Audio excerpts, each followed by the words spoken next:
Alors j'ai une petite question à vous poser. Est-ce que ça vous est déjà arrivé de faire un investissement et de potentiellement avoir une perte de moins 49%?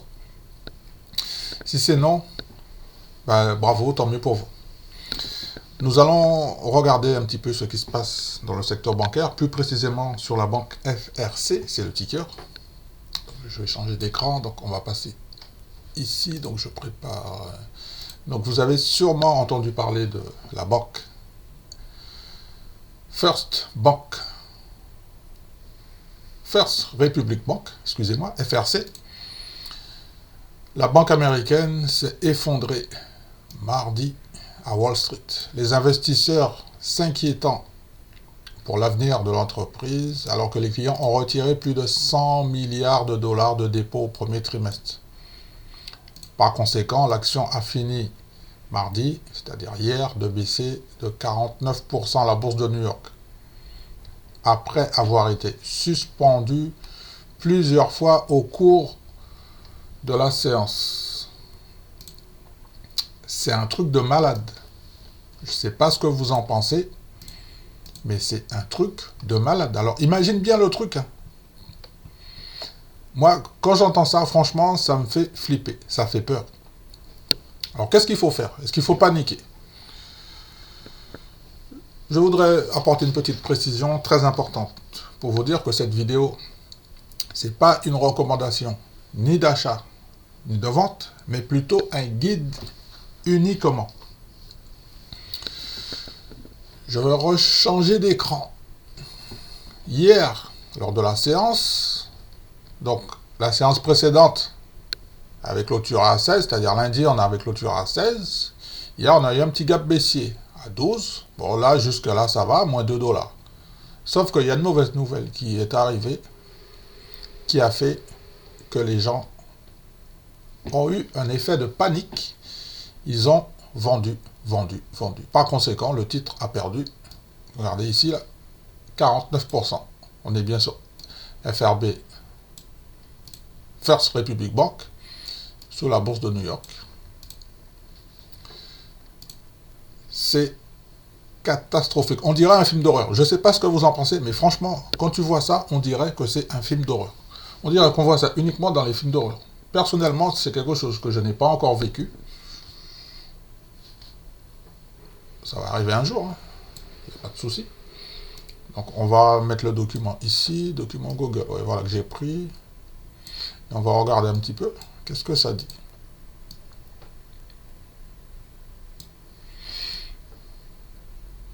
Donc je laisse le moins 49% pour l'avoir en mémoire, hein. Alors à la dernière clôture, lundi, donc on a une clôture à 16 dollars. Et ensuite, sur la journée, bon, voilà, on a eu un petit gap baissier, moins 4 dollars à 12 dollars. Ok, on a ouvert à 12 dollars et après, ça s'est dégringolé, moins 49%. Par conséquent, sur l'année, ça veut dire que on a un plus bas à 7 et un plus haut à 171. Pourtant, c'est une société, c'est une compagnie qui a une capitalisation boursière de 1 milliard 500 millions, qui a des volumes moyens de 70 millions et qui a un ratio cours-bénéfice de 0,98 avec un rendement du dividende 13,33%. Alors, concernant le dividende, qu'est-ce qu'on peut dire? Qu'est-ce que je peux dire sur le dividende?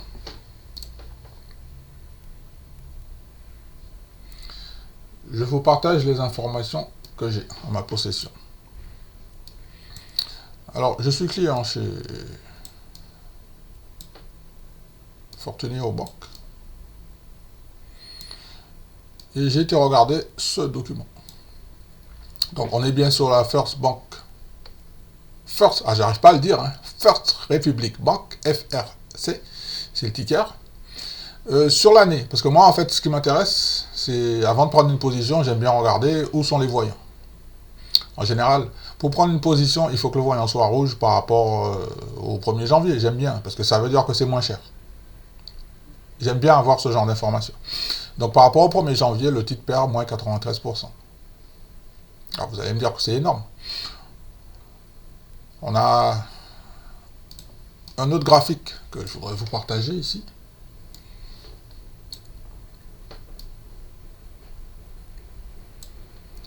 Donc je vais le laisser comme ça parce que comme c'est bien écrit, donc on voit bien. Donc les analystes, donc je vais dézoomer quand même et après je vais rezoomer. Okay.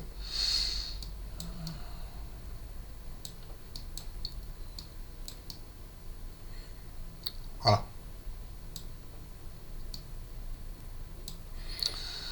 Alors, FRC, les analystes. Donc ça c'est une mise à jour réelle, hein, c'est en temps réel, hein, d'accord. Donc voilà les nouvelles estimations des analystes qui nous disent que suite à la baisse, on a un nouveau objectif de cours à 21. Par conséquent, une hausse potentielle de 165%. Donc, je résume.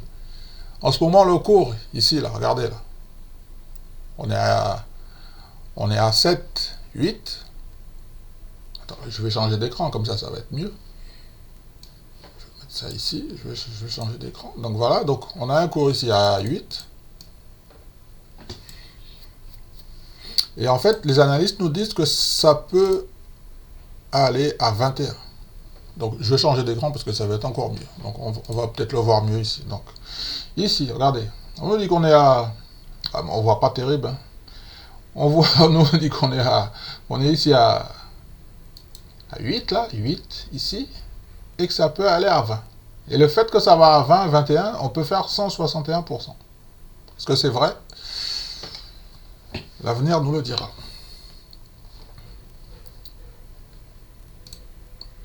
Alors, il y a un autre document que je voudrais vous montrer, parce que j'ai accès à ce genre d'informations, pour savoir qu'est-ce qui s'est passé.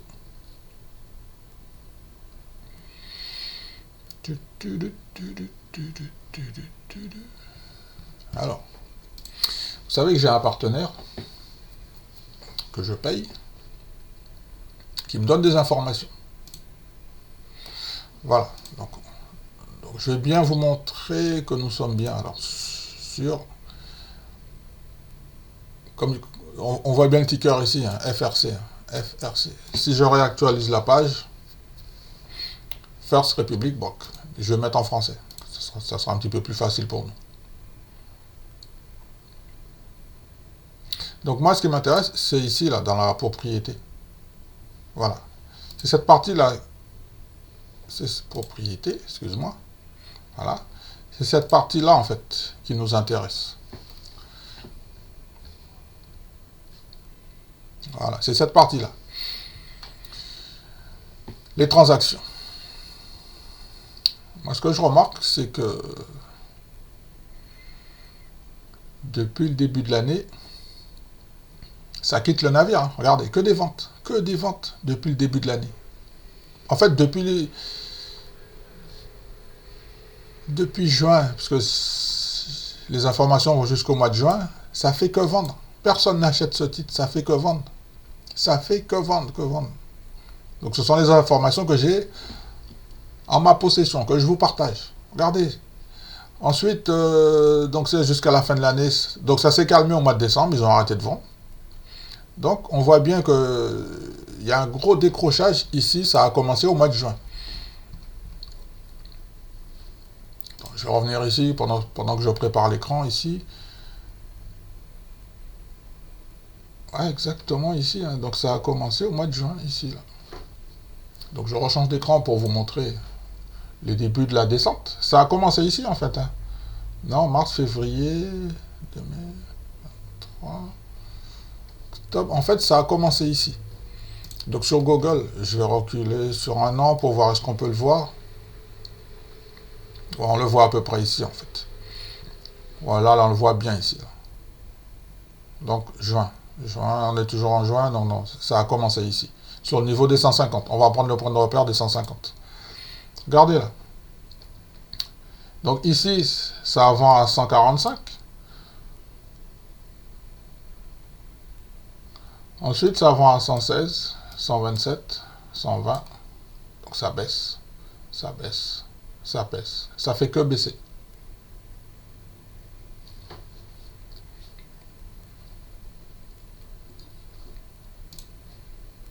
Donc voilà un début d'explication par rapport à la raison pour laquelle les clients ont retiré plus de 100 milliards de dollars de dépôts au premier trimestre.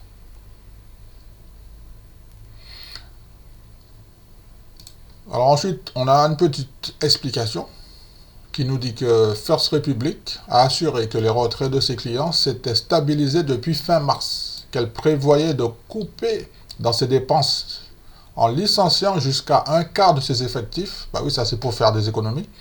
Et allait limiter les sommes qu'elle prête. Donc, limitation des crédits. Ensuite, la direction n'a pas donné beaucoup de détails, décidant de ne pas répondre aux questions d'analyse. Ouais, ça c'est comme d'habitude. Le directeur général a simplement indiqué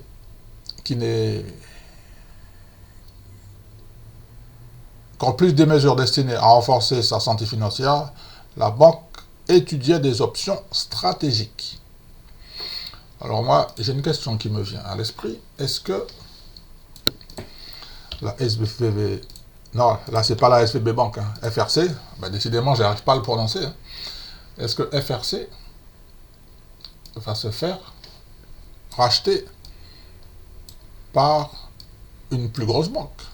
Fusion-acquisition. À mon avis, c'est ce qui va arriver. Est-ce que vous savez ce qui est arrivé à la banque SVB Banque depuis? Est-ce que vous savez ce qui est arrivé? Vous ne savez pas ce qui est arrivé? Je vous invite à faire des recherches pour savoir qu'est-ce qui s'est passé après, justement, les faits. Dans ma vidéo précédente d'hier, je vous ai montré sur mon Insta que quand on met un titre, on peut avoir des informations.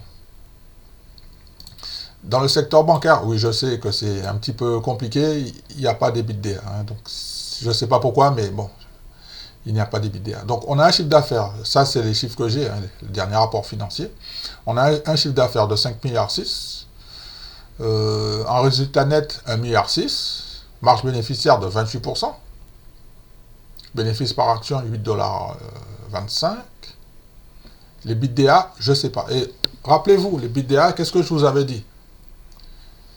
S'il est positif, ça veut dire qu'on gagne de l'argent. S'il est négatif, on perd de l'argent. Donc, je vous propose de faire une petite vérification en fonction de mes partenaires. Donc, nous sommes sur Track Your Dividends. Donc, je paie ce service pour avoir ce genre d'informations. Ok? Je suis membre premium. Admettons que je veux faire un investissement sur FRC. Donc, je regarde, il y a un dividende de 60, qui a un score le score de dividende est de 67%. Ouais, ça c'est plutôt pas mal. Partage des bénéfices de 12%. C'est pas beaucoup, hein. C'est pas beaucoup. Le dividende annuel, il est de 1,08 $. Ouais, c'est plutôt bas pour le secteur.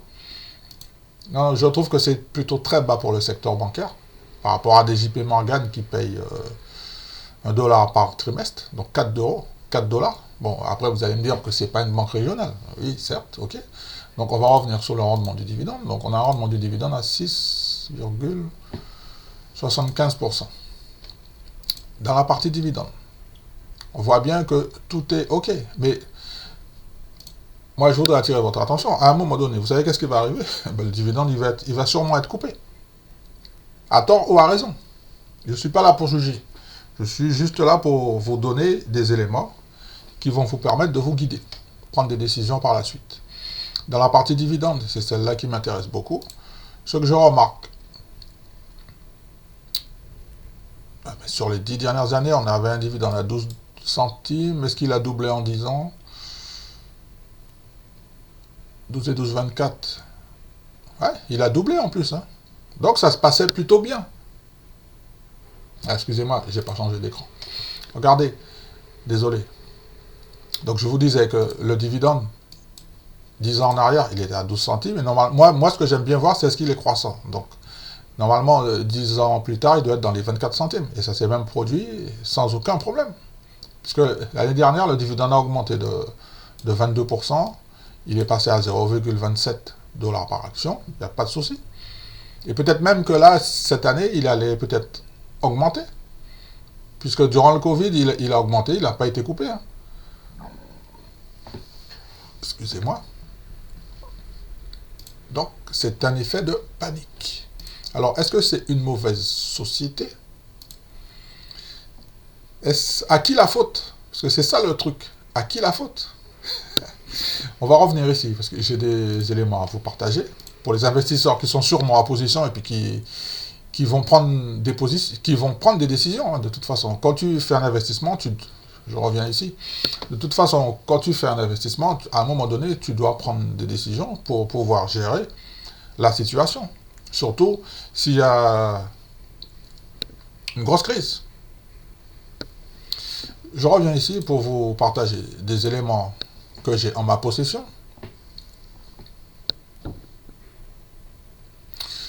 Alors FRC, donc nous sommes bien sur FRC, hein, donc FRC, donc on est bien hein, sur le mise à jour. Regardez ici, hein, parce que c'est très important. Moi, les données que je vous donne sont réactualisées. Hein. Donc là aujourd'hui, on est le 26. Moi, les données que j'ai à ma disposition datent du 25 avril 2023, mise à jour du 25 avril 2023. Et à mon avis, ça va se réactualiser par la suite. Mais je vous donne les premiers éléments que j'ai en ma possession. Donc, ce que je remarque sur cette banque, c'est que il n'y a aucune bonne nouvelle. Aucune. J'ai aucun voyant vert, déjà. C'est pas un reproche, c'est un constat. Et ce que je remarque, il y a des risques. Le premier risque qui est écrit, c'est que depuis les 3 derniers mois, le cours est très volatile. Donc, 3 derniers mois, ça fait avril, donc c'est-à-dire depuis le début de l'année. Donc, depuis le début de l'année, premier trimestre, regardez, on était à 140. 140. Tu te rends compte, le mec qui a acheté à 140, excusez-moi, l'investisseur qui a investi à 140 $, regardez ça. Après, vous allez me dire que oui, il y a eu la SVB Bank qui est passée par là, il y a eu un effet de panique. D'accord. Je reviens ici. Je continue. Ensuite, on a un voyant rouge qui s'est allumé dans la stabilité financière de l'entreprise qui est en cause. On a vu les ventes d'initiés. Stabilité financière. On va voir qu'est-ce que ça veut dire. Stabilité financière. Alors, vous savez, c'est toujours délicat de faire face à ce genre de situation. C'est toujours délicat.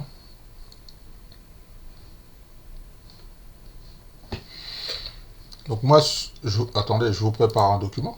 Il n'y a pas de souci, je vais vous le partager. Ça va se passer. Est-ce que je peux le partager ou pas? Donc je prépare, je fais une capture d'écran. Je fais ça en direct.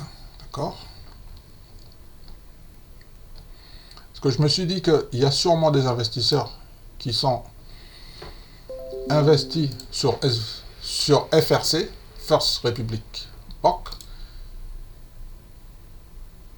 et qui ont besoin d'avoir un avis extérieur.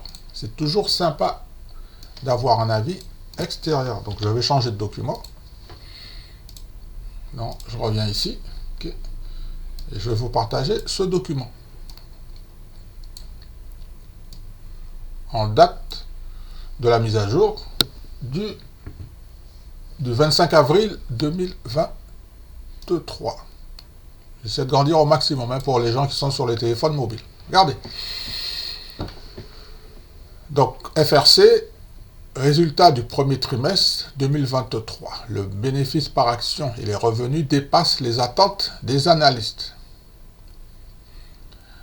Le BPA, c'est-à-dire le bénéfice par action, 1,24 $ contre 2,02 $ au trimestre 2022. Le chiffre d'affaires réalisé 1 milliard 19 millions en baisse par rapport à celui du premier trimestre de l'année précédente, en baisse de 14%.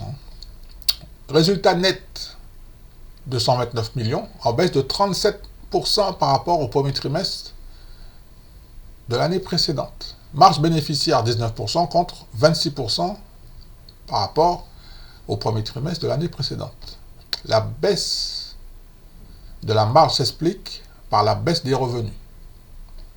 Les revenus ont dépassé les estimations des analystes. Le bénéfice par action a également dépassé les estimations des analystes de 136%. Alors pourquoi il y a beaucoup de personnes qui ont fait des retraits massifs? Quand je vous dis que investir, c'est dangereux, il faut faire attention, il y a des risques de perte en capital. Alors je voudrais attirer votre attention, tant que vous n'avez pas vendu, vous avez rien perdu du tout. Alors moi, ce que je voudrais savoir, c'est que, est-ce que, avec tous les éléments que je viens de vous donner, ça vous donne envie d'investir sur ce genre de société? Est-ce que ce qu'il faut bien comprendre, c'est qu'on a deux soucis. C'est une banque, petite banque régionale. D'accord? Je vais vous montrer. Petite banque régionale, propriété. Autre information, je change de document. Je prépare le document. Je vous prépare le document.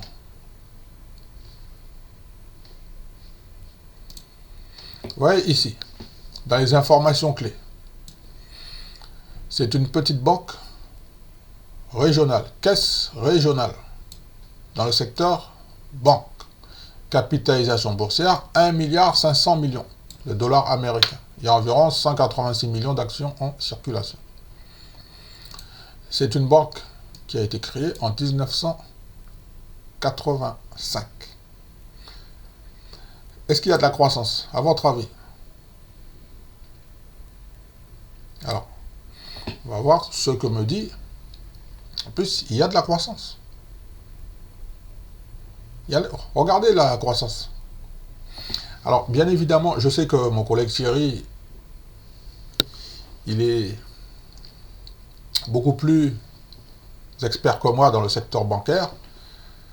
Je ne sais pas si il aura un même point de vue que moi. Ça serait intéressant d'avoir un avis complètement différent.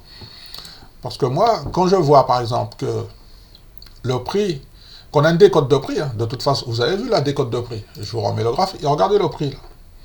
Moi je suis là pour faire des affaires. On a une décote de prix, on est à 8. Si ça va à 21, comme disent les analystes, plus 121%. Mais je ne suis pas gourmand. Si ça va déjà à 8, ça monte à 16, plus 50%. Je reviens ici. Pourtant, c'est une société qui a de la croissance. Regardez. Moi, j'invente rien. C'est vrai que l'objectif de cours, il va diminuer. C'est sûr.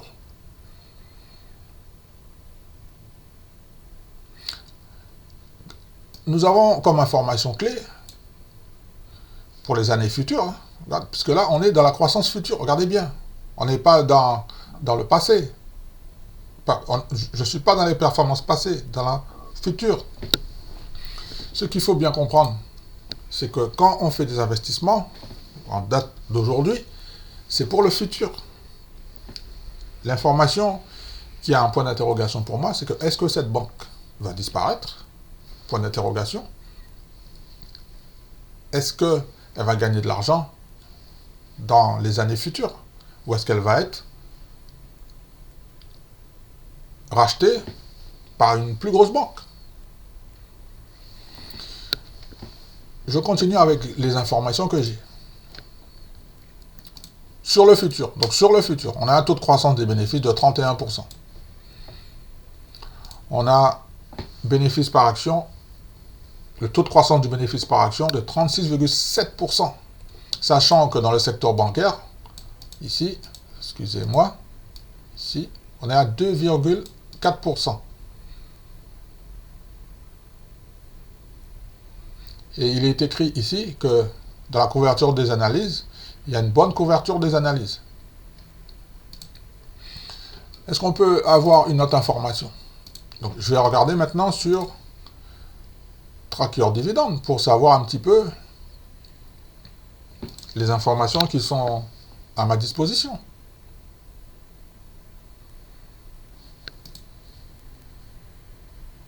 Voilà. Parce que moi, quand j'ai une information, j'aime bien aller la vérifier. Dans les profits, regardez ce qu'on me dit. Bon, par contre, j'ai pas pour le futur. Hein. Ici, par contre, il te donne uniquement ce qui est réalisé. Mais quand tu regardes bien, c'est qu'il y a une grande stabilité de 20. Regardez bien les chiffres en jaune. Hein. C'est le jaune qui nous intéresse. Les marges sont de 30%, 30, 29, 30, 30. On a une moyenne à 30% de marge. Donc, c'est ce qui est écrit. Du cash flow. Alors oui, c'est vrai. Dans le cash flow, il y a eu des baisses de revenus. C'est vrai, parce que pour des raisons que je ne connais pas pour le moment, parce que je n'ai pas encore lu le rapport financier. Et même, je vais revenir ici, mon collègue de Top Invest, il te dit que même pour lire un rapport financier dans le secteur bancaire, ça peut être manipulé. Est-ce que c'est manipulé? Pour l'instant, je ne sais pas. Ce que je sais, c'est que pour le moment, il y a une fuite de capitaux énorme, 100 milliards au premier trimestre. Les clients, ils ont retiré plus de 100 milliards de capitaux. Et ces 100 milliards-là, à votre avis, sont partis où? Ils sont partis, les 100 milliards ici, là, ils sont partis où ces capitaux? Ils sont partis chez un concurrent. Qui c'est qui va les récupérer? JP Morgan, Bank of America, Standard & Poor's, c'est les plus gros qui vont les récupérer. On parie ce que vous voulez que les plus gros vont récupérer toute cette fuite de capitaux. Est-ce que le gouvernement va laisser faire? C'est une affaire à suivre. Mais comme je vous l'ai dit, moi je suis là pour faire des affaires. Pour le moment, je vois que il n'y a pas de... Regardez, on va regarder les BITDA. Parce que comme je vous ai expliqué, les BITDA, s'il est négatif, c'est que ça perd de l'argent. On a perdu de l'argent. C'est une banque qui a perdu de l'argent en 2007. Non, c'était pratiquement à l'équilibre. Elle a perdu de l'argent en 2010. Ensuite, elle en a gagné beaucoup. De 2010, elle a gagné de l'argent pendant 10 ans. Pendant 10 ans, elle a gagné de l'argent. Donc, est-ce que c'est un cas isolé ici? Alors, il faudrait savoir pourquoi. Excusez-moi, je vais changer d'écran. Je recommence. Donc, c'est une banque qui gagnait de l'argent. Elle en a perdu en 2010. Il faudrait savoir pourquoi, qu'est-ce qui s'est passé. Donc 2010, 2008, c'était sûrement après la crise des subprimes, mais elle a survécu. Et même, ça a plutôt très bien marché pour elle, puisque de 2010 à 2020, elle a gagné de l'argent, sans aucun problème. Jusqu'en même 2021. En revanche, 2021, elle est en déficit. Pourquoi? Est-ce que c'est à cause du Covid? Il faudrait creuser un petit peu le dossier pour voir qu'est-ce qui s'est passé après 2020. Mais pourquoi, pendant 10 ans, de 2010 à 2020, elle a gagné beaucoup d'argent, cette banque? Des marges de 29%. On les voit ici, les marges.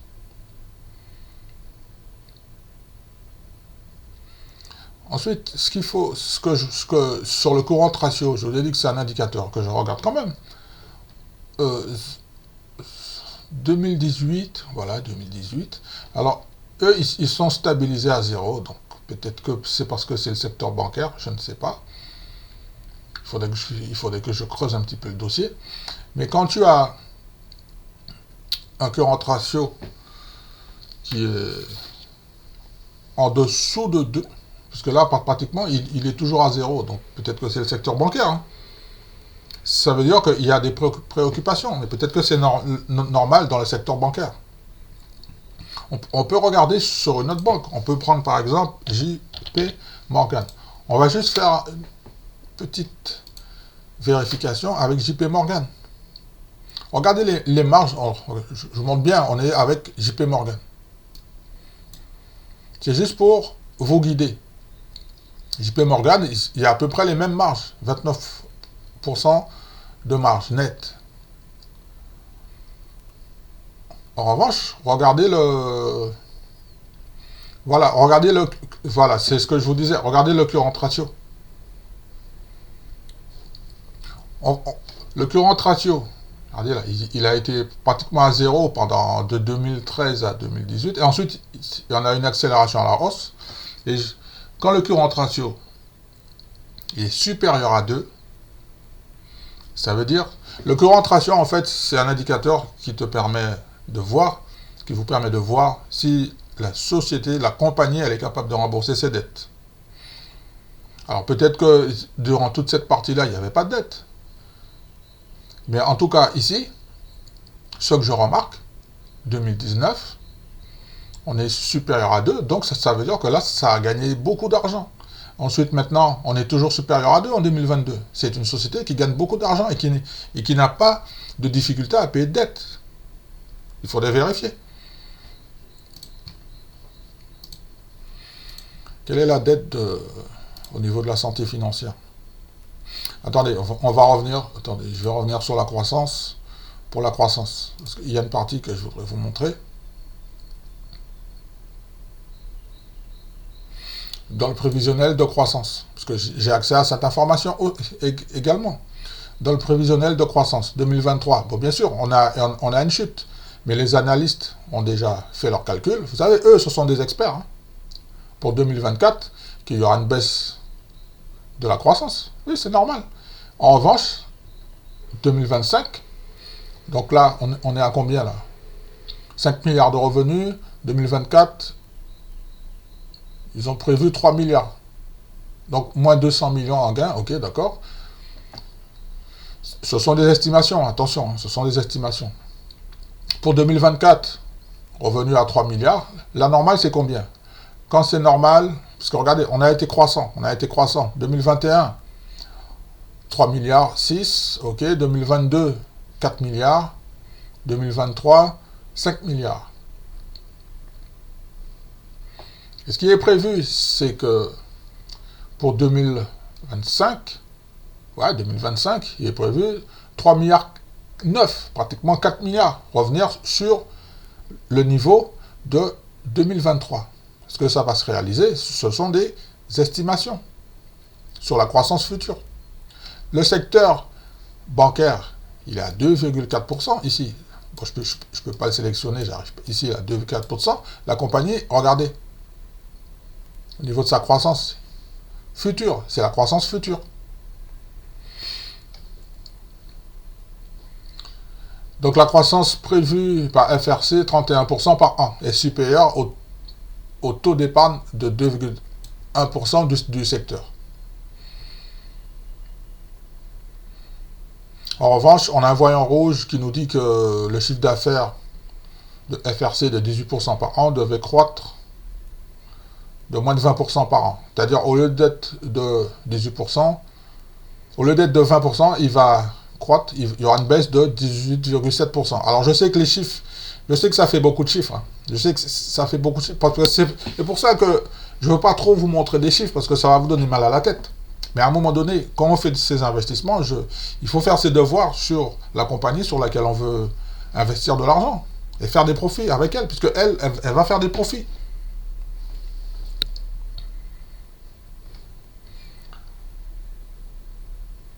Ok. J'ai un autre document à vous montrer concernant la croissance des bénéfices par action. Je vous en ai parlé. Donc, je rechange de document. Ici, regardez, pour les années précédentes, 2021, on avait 7 dollars par action. 2021, ouais, 7 dollars. 2022, 8 dollars. 2000 par action, bien sûr. Hein. 2022, 8 dollars par action. 2020, là, on continue toujours 8. On est monté à 8. Et maintenant, on arrive ici, là. On est à 7,5 dollars par action. Alors, attendez, on peut vérifier. Ah, je me suis trompé, c'est ça, 7,5 $. Alors, bénéfice par action, 1,24 $ par trimestre. Ok. Ok, pas de souci. Ouais, puisque sur le dernier rapport, on nous a bien dit que le bénéfice par action,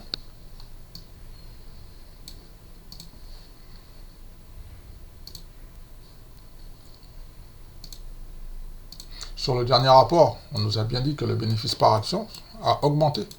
Je vous reprépare le document. Je suis où là? Scène, non, écran, ici. Regardez bien. Sur le dernier rapport en date du 26 avril, regardez bien, le bénéfice BPA et les revenus dépassent les attentes des analystes. Ça, c'est écrit là, il n'y a pas de problème. Donc je continue, je vais changer d'écran. Sur les prévisions de la croissance, prévisions futures. Okay. Donc on est ici. C'est un peu technique, mais je suis obligé de passer par là pour faire mon analyse. Donc regardez là ce qui est prévu. Actuel c'est ici. Regardez, actuel. Voilà, 31 mars 2023, 7,52 $ par action. Ici là. Ah, j'ai du mal à me positionner, désolé. Tac, ok. Ensuite, en 2024, on aura une baisse. Ben oui, on aura une baisse, puisqu'il y a une fuite de capitaux. Donc, il y aura une baisse. Donc, on va être dans le négatif. Et normalement, fin décembre 2024, début premier trimestre, on devrait sortir de la zone rouge. Après l'année 2024. Toute l'année 2024, ça va être dans le rouge. Donc, endettement des capitaux, ok. Donc je vais revenir ici. Donc voilà un petit peu les éléments qui sont à ma possession que je voulais vous partager, parce que c'est super important, c'est très important. Et vous savez, quand il y a des soucis pour une société, il ne faut pas se moquer. Il ne faut pas se moquer, parce que ça peut arriver à n'importe quelle position qui se trouve dans notre portefeuille. Alors, qu'est-ce qu'il faut faire pour les investisseurs qui sont toujours en position et qui ont perdu pratiquement 49% ou peut-être même plus? Qu'est-ce qu'il faut faire? Est-ce que il semblerait que l'année 2024 va être très très très compliquée? On peut faire un scénario. La banque va prendre des décisions, comme elle a dit, significatives sur le moment, c'est-à-dire coupe budgétaire, réduire les dépenses. Et comment on fait? On va virer du personnel. Hein. Eh oui, bien sûr, on va réduire les coûts, parce que ça a un coût, tout ça. Donc on va réduire, voilà, on va réduire le nombre d'effectifs des salariés, bien sûr. Réduire les salaires aussi, il me semble que j'ai vu ça dans une note. Ça, c'est le premier scénario. Pour pouvoir faire des économies, pour redresser la barre, souffrir, passer ce cap, redresser là, gagner la confiance. Parce que tu sais, le plus difficile dans les investissements, dans le monde des affaires, si les clients, ils sont partis, ça va être très très difficile pour qu'ils reviennent. Ça va être compliqué. Donc, refaire, parce que comme je vous ai dit, le plus important, c'est la réputation dans le secteur de la finance. C'est un monde de requins. Si vous avez une réputation qui vous précède, vous n'allez pas avoir de capitaux d'argent qui va rentrer et vous allez moins de capitaux, moins de bénéfices, moins de marge, moins de résultats, moins de profits. Ça, c'est le scénario. Donc, moins de dépenses, il va falloir, personnellement, je suis pour à couper le dividende. Temporairement. Il faut couper le dividende. Il faut le couper. Je pense que ça sera déjà un point de départ. Restez en position. Je vous dis que je ne donne pas des conseils ni des recommandations. Ce que je vous dis, ce sont juste... Il faut le prendre plutôt comme un guide. Tout ce que je suis en train de vous dire, ce sont des guides et des scénarios. Admettons, scénario numéro 1. restriction budgétaire, coupe du dividende. La banque, elle est insolide. Parce que c'est une société qui était rentable. Hein. Il n'y a pas si longtemps. Je vous ai montré. Ça se passait très très bien. Mais il y a un effet moutonnier, un effet boule de neige qui a fait qu'il y a beaucoup de gens qui sont partis. Ensuite, deuxième scénario. Écoutez, JP Morgan, Warren Buffett, tout ça, Bank of America. De toute façon, Bank of America, l'un des plus gros actionnaires, c'est Warren Buffett, JP Morgan, Standard & Poor's, tout ça, BlackRock. Est-ce qu'ils ont envie de récupérer les clients restants? On va voir. Mais eux, en fait, ils ont des experts qui vont faire des analyses pour eux pour savoir est-ce que ça vaut le coup ou pas.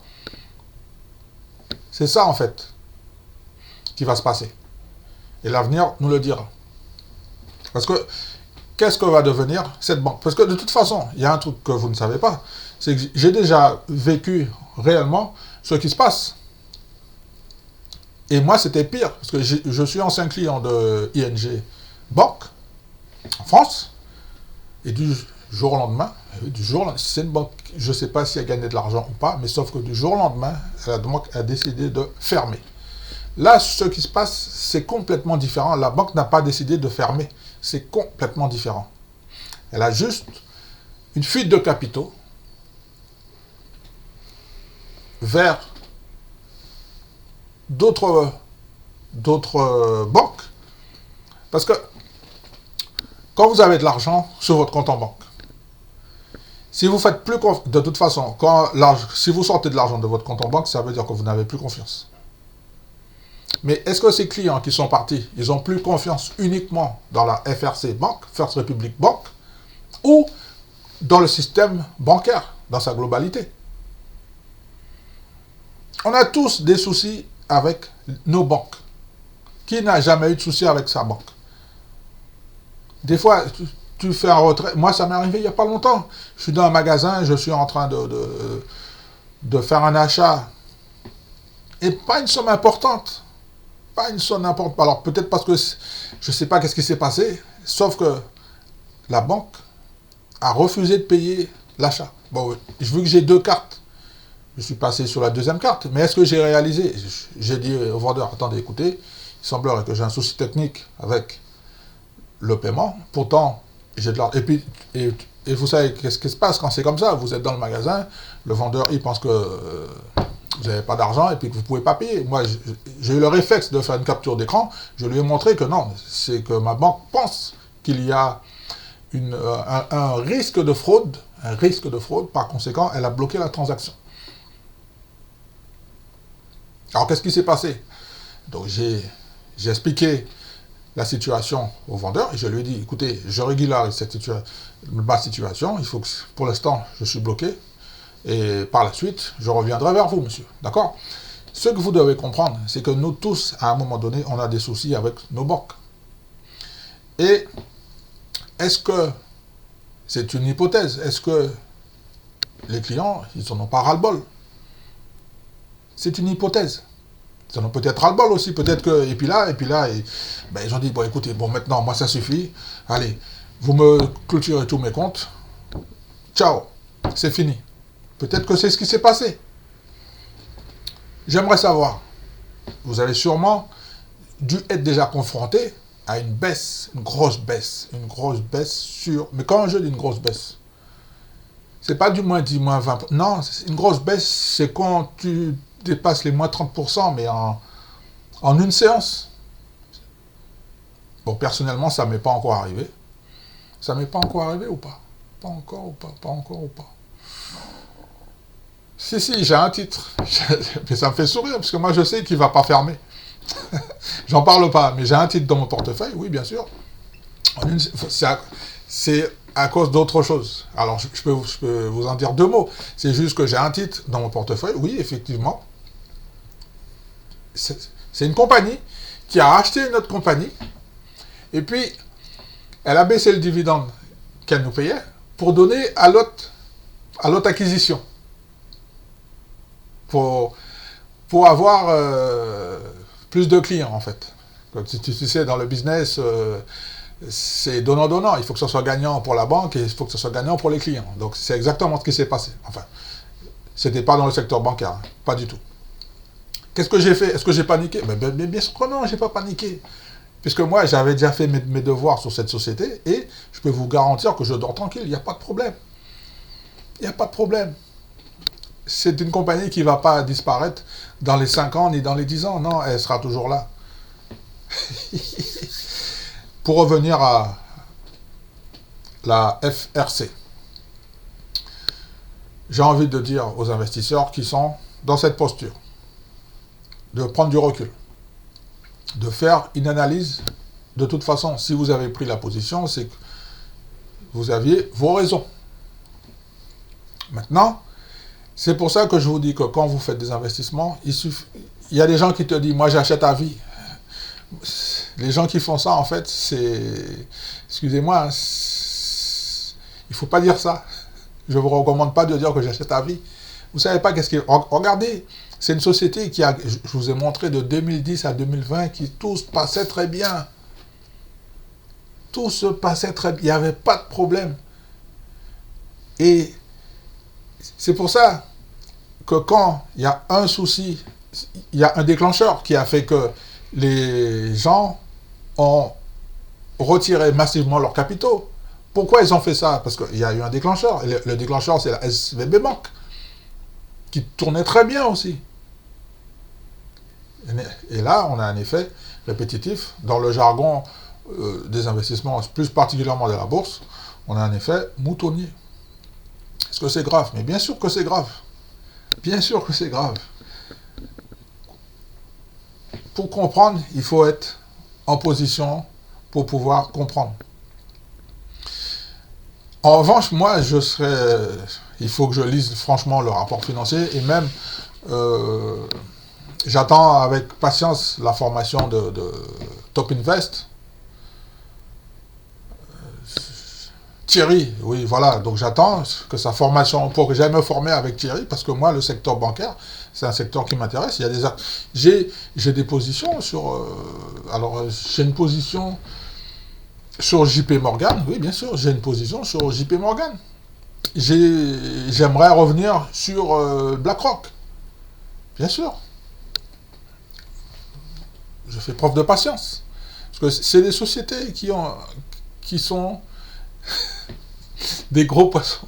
Gros poissons. Alors, bien évidemment, il y a des sociétés aussi qui sont dans les banques régionales qui fonctionnent très très bien. Et je ne vois pas pourquoi. Je ne comprends pas, de toute façon, je ne comprends pas pourquoi. Est-ce qu'il faut comprendre ou ne pas comprendre? Mais personnellement, je ne comprends pas pourquoi les gens ont retiré massivement leurs capitaux alors que tout se passait très bien dans cette banque. Alors c'est vrai que le secteur banque régionale, bon, c'est quelque chose que je peux comprendre.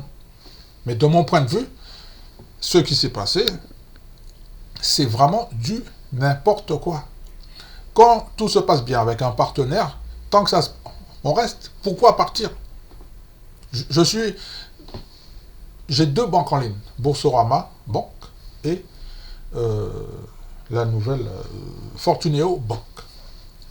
Et vu que je viens d'arriver chez Fortuneo Banque, ils me disent, Monsieur Pedro, ce serait bien, si vous voulez, que nous devenions votre banque principale. Alors écoutez, moi, tout ce qui est banque, investissement, portefeuille, tout ça, j'ai envie de vous dire qu'il faut se diversifier. Il faut avoir 1 ou 2 banques. Une, je pense que c'est pas assez pour déposer son argent. Non, non, c'est pas assez. Faire les investissements, non plus. Il faut avoir 1 ou 2 courtiers. Minimum 2 pour moi. 2. J'ai la chance d'avoir Interactive Brokers et de Giro. Il n'y a pas de problème. Pas de problème. Pas un jour, vous êtes là, vous voulez investir sur un titre.